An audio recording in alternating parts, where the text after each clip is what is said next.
and more than 150 million educated women are currently outside of the workforce. That approval process took a year. Aurora Tech could introduce me to Melinda French Gates. We help businesses hire from this experienced pool. It has been very hard.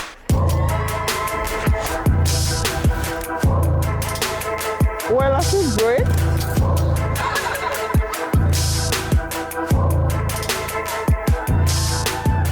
And what is the hardest part of being a startup founder for you personally? Sometimes the uncertainty, because we are trying to do something new which has never been done before. Sometimes you hit roadblocks. You don't know how the next 2 years are going to look like. But that is both the beauty and the struggle of being a founder. You learn to get up, you learn to think on your feet, find solutions to problems that seem insurmountable from the outside. But yes, the uncertainty is something that we have experienced, and we have to find ways to navigate it. Having a North Star goal always helps.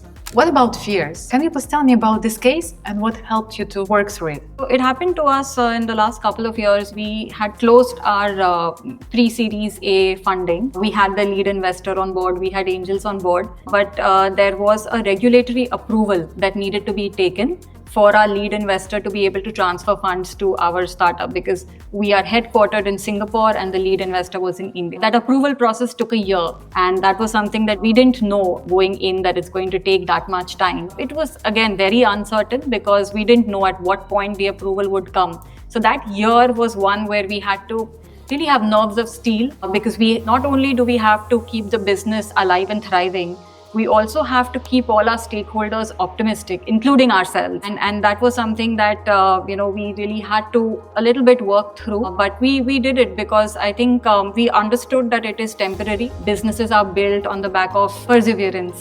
Perseverance is the one quality that separates success from those who probably tried and then gave up. We understood that fact, and we worked around it. And the approval came through after a year.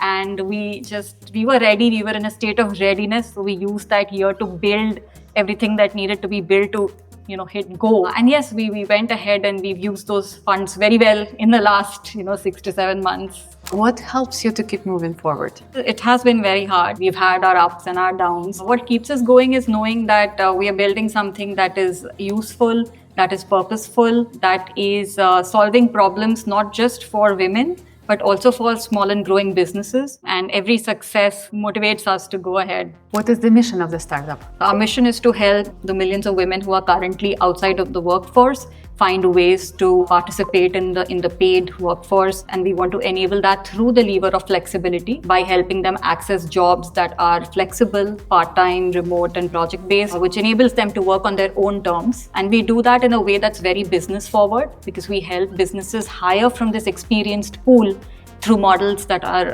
affordable and on demand. What actually inspired you to launch your startup in the first place? The three of us co-founders, we were working, and then one of us, she took a career break for a couple of years at a difficult time in her life. And when she wanted to return, it was very tough for her, especially because she wanted a bit of flexibility.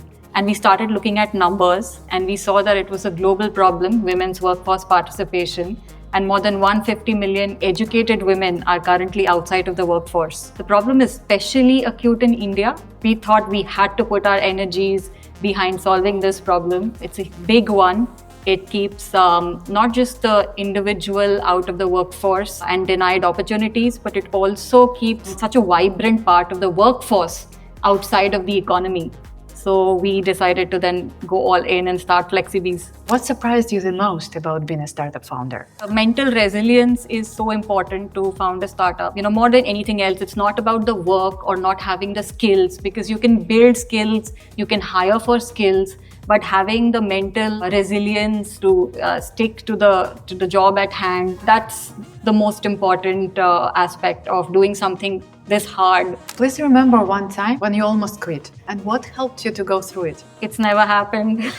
There are three of us, which also is very useful, it's been instrumental to us keeping ourselves going, because we can talk. I mean, your co-founders understand you like nobody else can, and we talk to each other. We are each other's mental and emotional support. So it's never happened that we feel no matter how bad it gets, we are able to push ahead, and it's always worked out. If you could give one piece of advice for your past self when you were just starting this business, what would it be? I'm satisfied with looking back. Maybe at that time we were full of hopes and dreams and a lot of positive energy, but perhaps having a very clear 5-year plan, that I don't mean a very granular one, but say broad milestones, may have helped a little bit. What's your big dream for the startup? We want to help the 150 million women who are currently outside of the workforce return to work or enter the workforce through flexibility, flexible jobs and upskilling that we will provide. And we want to do this globally, help small businesses and underserved talent pools find each other. And that's what we want to do. If we, Aurora Tech Award, could make you one introduction, who would it be? Melinda Gates. She is very invested in impact. She is also an investor. She is all about women's empowerment. So yeah, I would love it if Aurora Tech could introduce me to Melinda French Gates.